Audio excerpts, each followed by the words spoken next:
7 horas con 38 minutos. Damos la bienvenida al doctor Gustavo Vega Delgado, rector de la Universidad Internacional del Ecuador, miembro de la Comisión Cívica Anticorrupción. Doctor Delgado, bienvenido. Una nueva masacre carcelaria se ha consumado que dejó 31 víctimas como secuelas, atentados, caos, incluyendo atentados terroristas con el incendio de buses de pasajeros y mensajes en las redes de los personajes más abyectos del país. Nos preguntamos si Ecuador ha tocado fondo. Gustavo, buenos días. Rosana, saludos a Antena 1.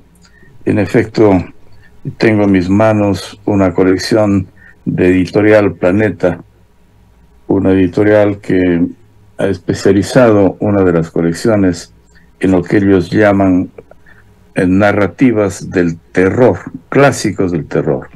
Alejandro Dumas, Guy Maupassant, Washington Irving, Rudyard Kipling, Mary Shelley y también el inolvidable Franz Kafka. Pues sí, yo creo en efecto que el Ecuador se ha convertido en una tierra de terror, sin duda. Al Capone, el mafioso clásico, inquilino de la prisión más famosa de Estados Unidos, Alcatraz, queda como un niño de pecho frente a los cárteles de la droga, sobre todo acantonados en el Ecuador. En el caso de Al Capone, pues ciertamente fue otra droga la que precipitó la inseguridad nacional en su tiempo, sobre todo con asiento en Chicago, fue el alcohol. Y las épocas en donde se prohibió el alcohol desató una ola de violencia inusitada en los Estados Unidos. Pero Al Capone se queda como ciertamente un aprendiz frente a las bandas que en el Ecuador ahora azotan la sociedad. Es realmente un cuento real de terror. El 60% de la cocaína que consume Europa sale de Ecuador, una vergüenza internacional. Estados Unidos está consumiendo más drogas semisintéticas, el fentanilo, la heroína, pero todavía el mercado ecuatoriano, no precisamente como país productor, tenemos muy pocos laboratorios que procesan la droga, más es como una zona de comercio y de tránsito, pero desde el Ecuador sale el 60% de la cocaína que consume Europa. Sin duda que nos ha espeluznado la caravana de vehículos públicos y privados que salen de Esmeraldas en un acto de pavor, como si fuera un incendio en la isla de Rodas o un incendio en el norte del Canadá. Un pavor colectivo, y porque el miedo se contamina, evidentemente todos estamos de alguna manera influenciados de un clima insospechado de violencia en la mitad de un proceso electoral que además contamina mucho más la salud integral de los ecuatorianos. Doctor Vega, muy buenos días.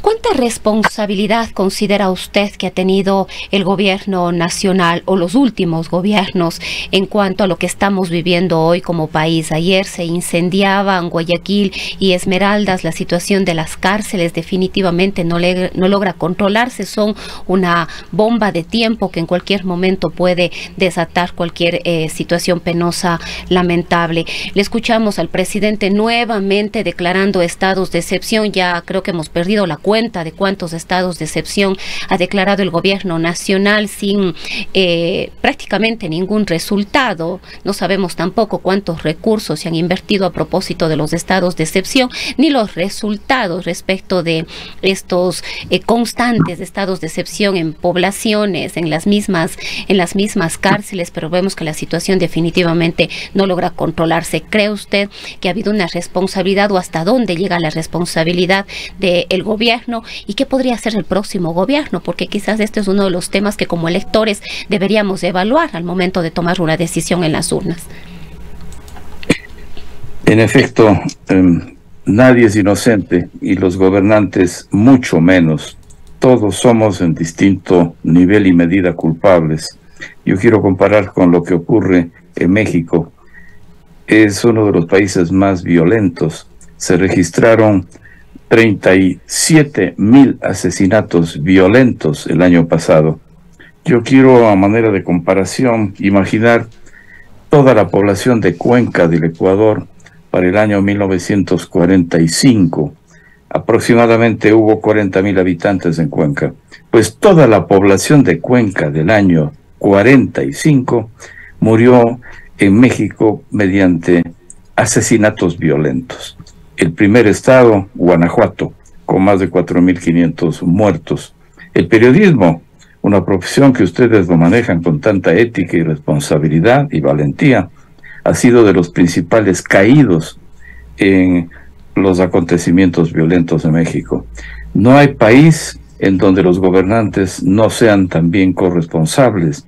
A pesar de que el gobierno de Manuel López Obrador en México tiene una altísima popularidad y respaldo ciudadano, no ha podido controlar el narcotráfico en ese país. En el caso del Ecuador, obviamente un país vulnerado, con muerte no solamente cruzada, sino con muerte suicida. Este momento el gobierno no cuenta para nada, no sirve para nada, es un cero al cociente. Mientras 4 meses más tenemos que hacer cuenta regresiva a los ecuatorianos para una elección transitoria.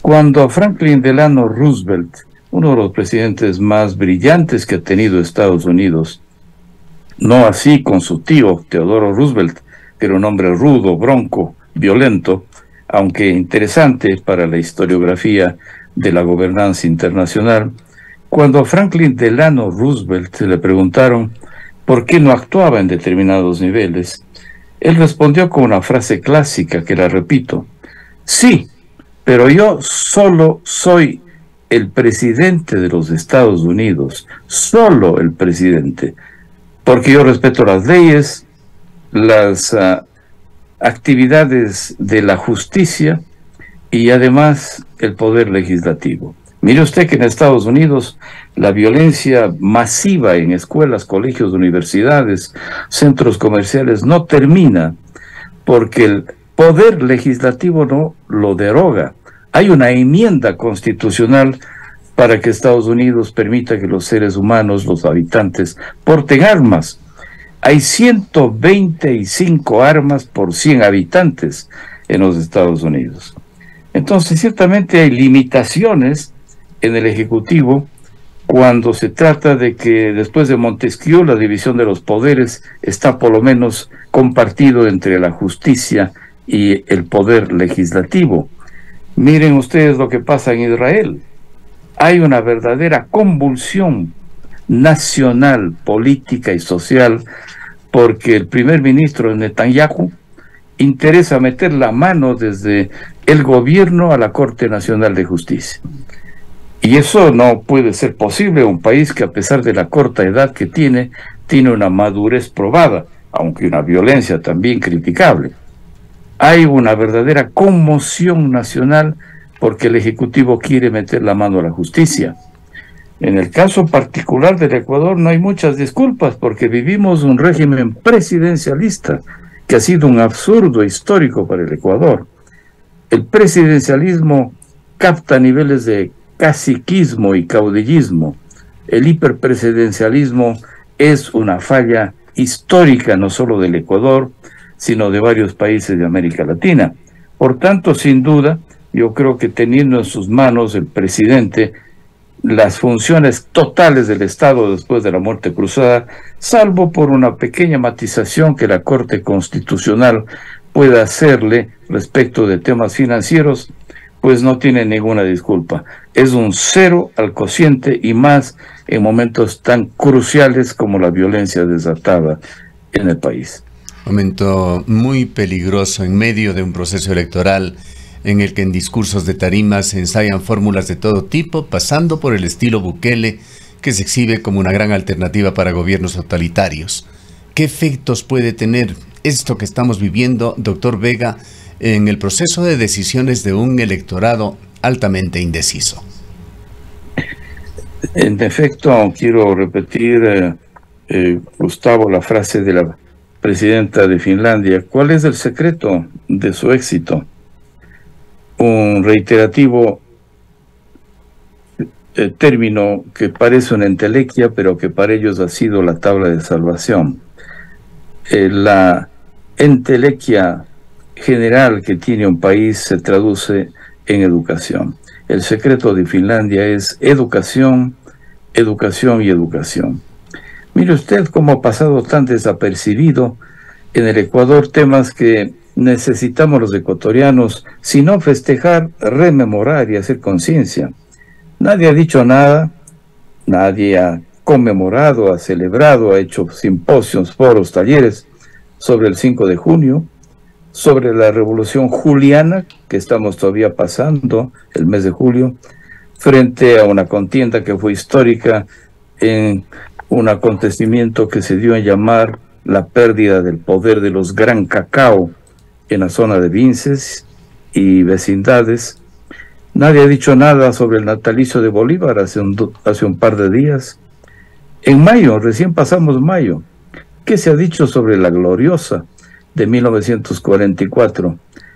E hitos mundiales como el 4 de julio, la independencia de los Estados Unidos, y el 14 de julio de 1789, 13 años después, la Revolución Francesa.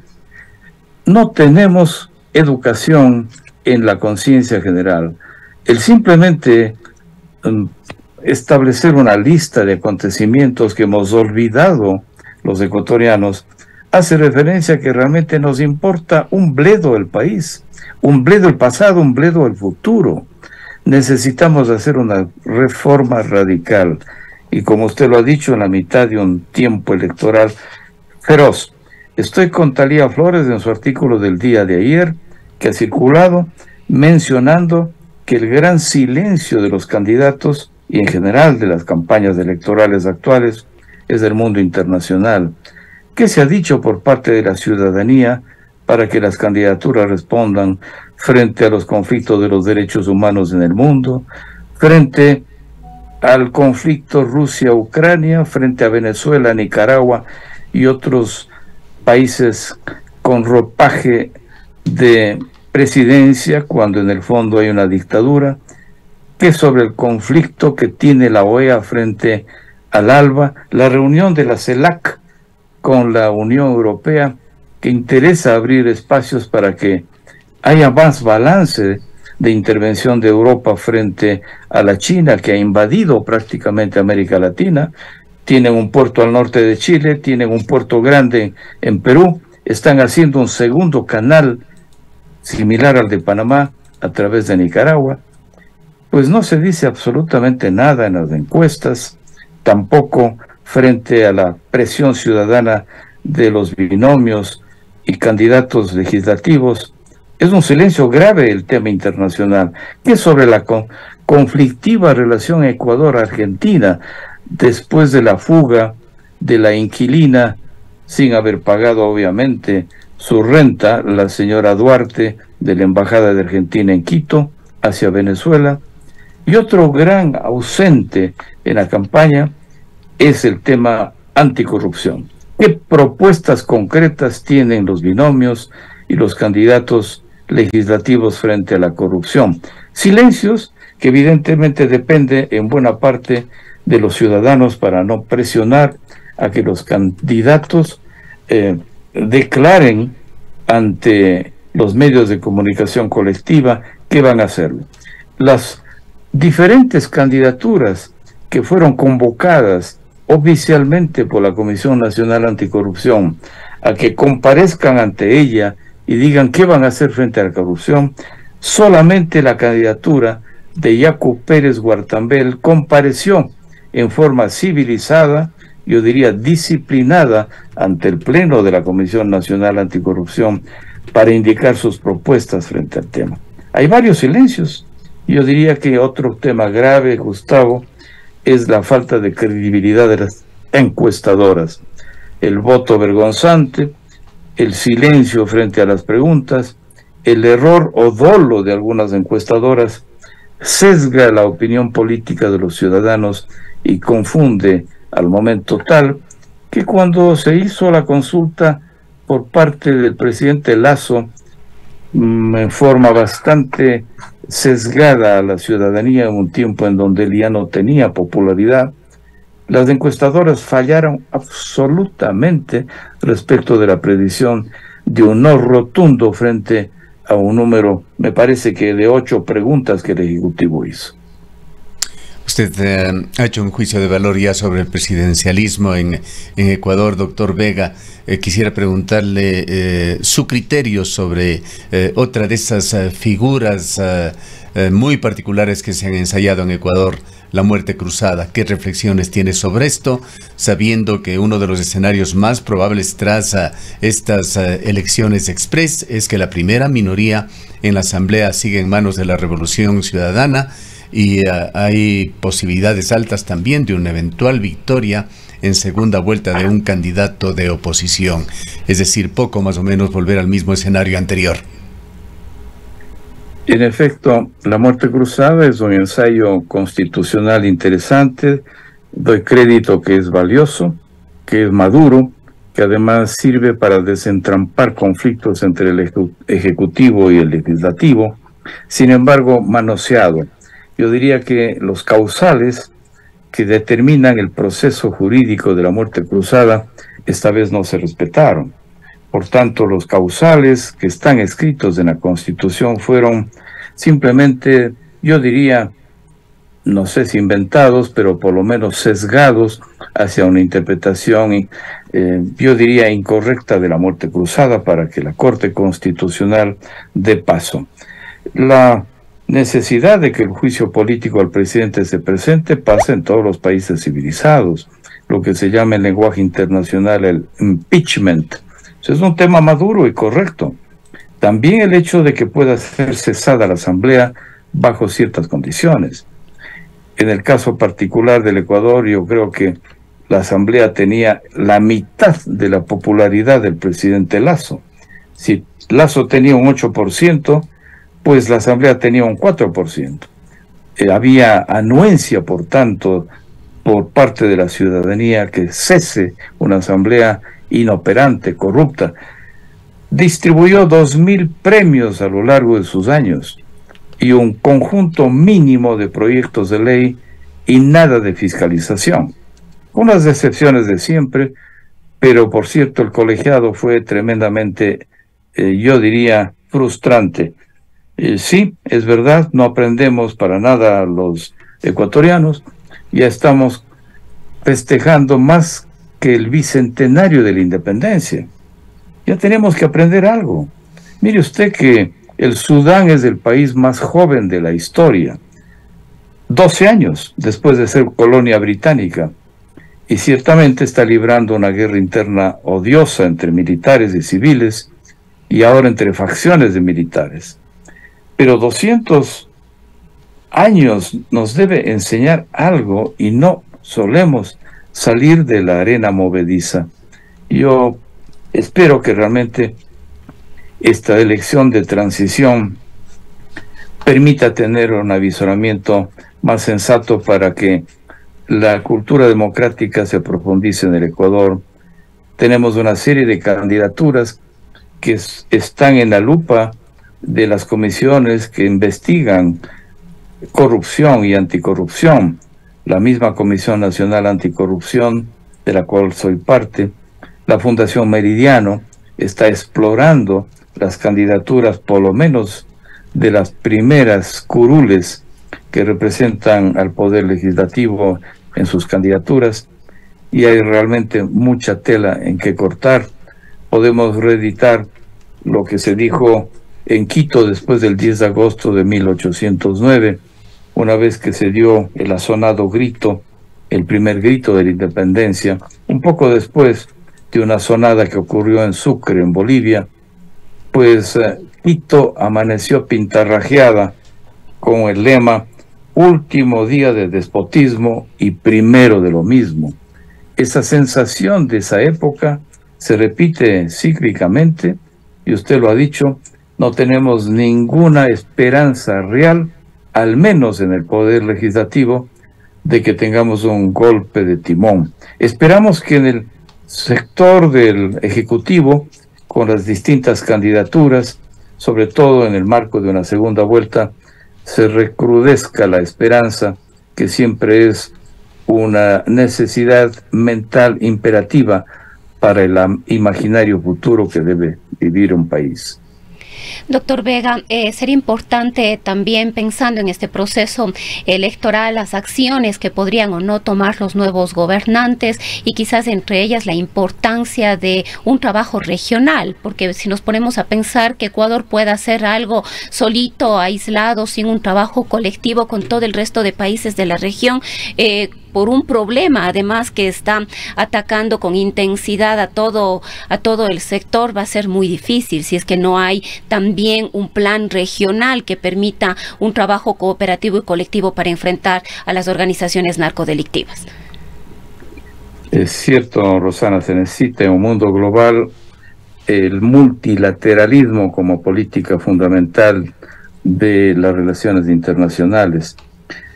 En este mes de agosto, varias instituciones, incluida la Universidad Internacional, estamos trabajando con las dos academias diplomáticas de Ecuador y Perú para hacer seminarios, espacios de reflexión por los 25 años del proceso de paz logrado entre Ecuador y Perú.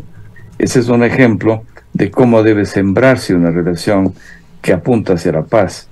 En el caso particular de la reunión de los presidentes en Europa, uniendo en posibles agendas de trabajo entre la CELAC de América Latina y la Unión Europea, cobra más fuerza de pronto el Mercosur. Sin embargo, no solamente debe ser el Mercosur, sino tiene que ser toda América Latina en una franca relación combinada con el resto de los países que apuntan a establecer pautas de vasos comunicantes. Y en esta agenda, por ejemplo, bicontinental, el tema del narcotráfico estuvo ausente. Yo diría que ese es un error de los dos continentes y sus sherpas que preparan las cumbres en no poner como prioridad ese tema. Yo debo reconocer, por ejemplo, que hay una política muy de cabeza libre e inteligente del presidente Boric en Chile, en haberse separado de algunos de los colegas latinoamericanos en condenar la afectación a los derechos humanos en Nicaragua y Venezuela. Y ha sido muy frontal en tener posiciones en contra de la invasión imperialista de Rusia en Ucrania. Sin embargo, algunos de los países latinoamericanos no piensan igual y han tenido una vergonzante actitud de pseudo respaldo a la actitud dictatorial que los dos gobernantes en serie que ha tenido Venezuela ha perpetrado al mayor éxodo masivo que ha tenido ese país,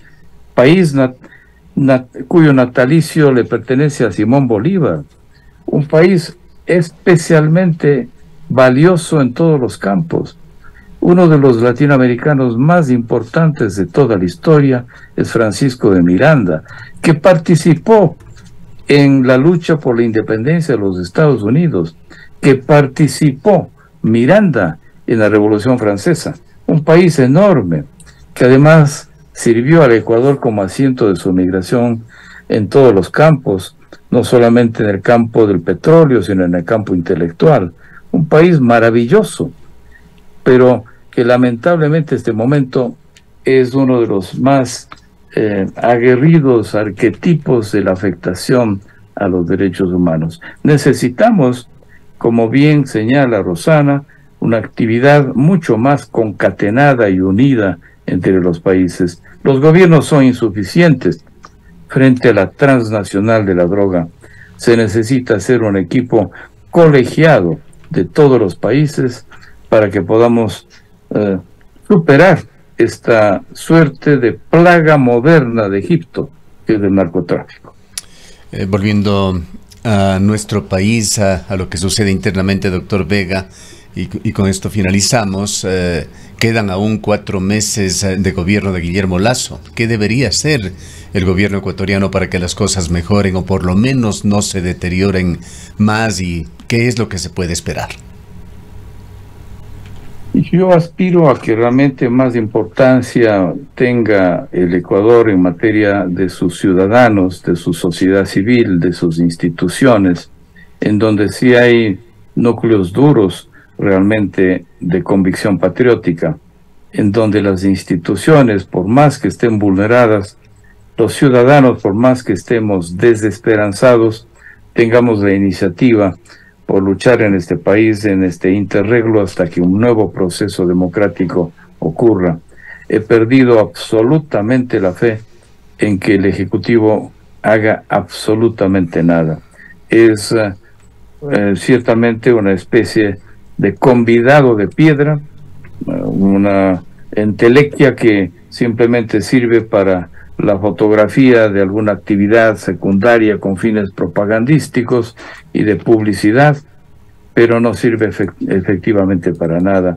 No existe ejecutivo, yo diría que no existe, por cierto, el legislativo, y la justicia se encuentra en manos de delincuentes, salvo ciertas excepciones de rigor. La Corte Nacional de Justicia hace esfuerzos impresionantes para poner ética a sus jueces, su presidente incluido. Es una lucha desigual. Siguen los jueces ofreciendo habeas corpus a delincuentes, siguen siendo coimados o por miedo procesando en contra de la lógica. Por tanto, no existe justicia, no existe ejecutivo, no existe legislativo. Solo existimos el pueblo, la sociedad civil, las instituciones que, vulneradas que estemos, podemos ofrecer una tabla de salvación en tiempos tan difíciles. No me declaro pesimista, me declaro realista. Bien, muchísimas gracias por habernos acompañado y por sus reflexiones, doctor Vega, en estos momentos muy complejos que vive el Ecuador. El doctor Gustavo Vega es rector de la Universidad Internacional del Ecuador, miembro de la Comisión Cívica Anticorrupción. Son